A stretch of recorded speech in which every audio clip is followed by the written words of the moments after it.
good morning. මම අද යනවා. ඔයගොල්ලෝ දන්නේ යාළුවෙක්. ඔයගොල්ලෝ දෙන්න මට කියන්න.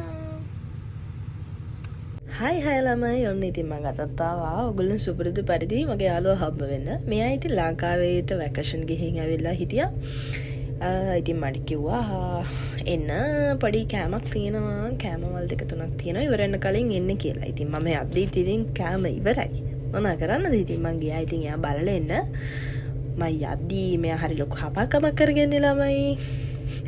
ඒක මට සෝෂල් මීඩියා වල කියන්න තරම්වත් ලැජ්ජයි. ඒ තරම් මෝඩ වැඩක් තමයි මෙලපෑ කරගෙන තියෙන්නේ. ඊළඟට බං කියන්නම්කෝ මෙයා මොකද කරගෙන තියෙන්නේ කියලා. මෙයා කොහොම හරි මෙයා මට ඒ විස්තරේ තමයි මේ කියන්නේ.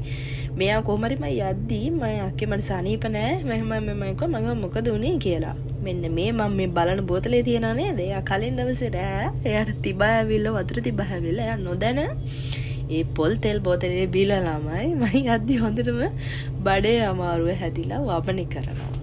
ඔන්න එයාගේ හපන් කාලා. ඊට පස්සේ ඉතින් අපි කෑමත් හදලා ඒවත් කාලා. මොකද ඊට පස්සේ ඉතින් අපි පොඩි ලොකු සාකච්ඡාවකදීලා ඒක අපි කොහොමද සල්ලි ඉතුරු කරන්න ඕනේ, කොහොමද බිස්නස් පටන් ගන්න ඕනේ කියලා ඉතින් එයා මට උපදෙස් මම එයාට උපදෙස් ඉතින් හැමදාම ඕකොම තමයි ළමයි.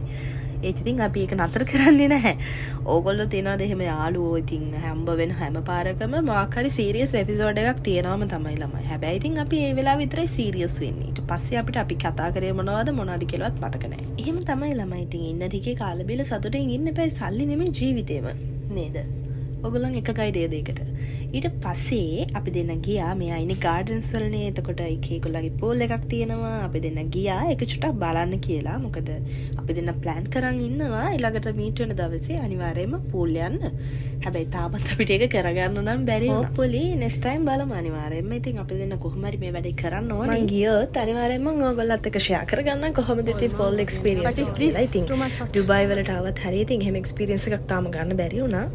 බලමු ඉතින් ඔයගොල්ලන් දන්නවා මේ දවස්වල මාරම රස්නේ ළමයි. ඉතින් එළියට බහැලා පූල් එකක යනවා වගේ කියන්නේ ගොඩාක් අමාරු දෙයක් මේ දවස්වල.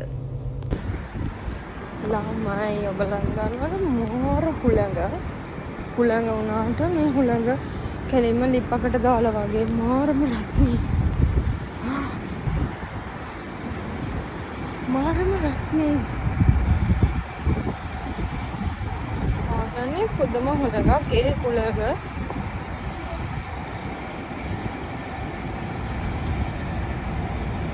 ලිප්පක් උඩ ඉන්නවා වගේ.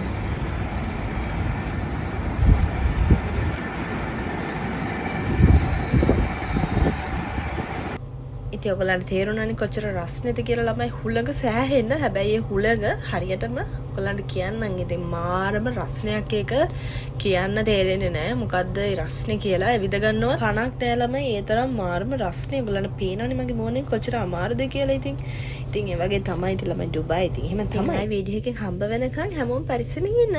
බයි බයි. ආයි දවසකින් හම්බ වෙමු. බයි. තව පොඩ්ඩක් වැඩෙනවා.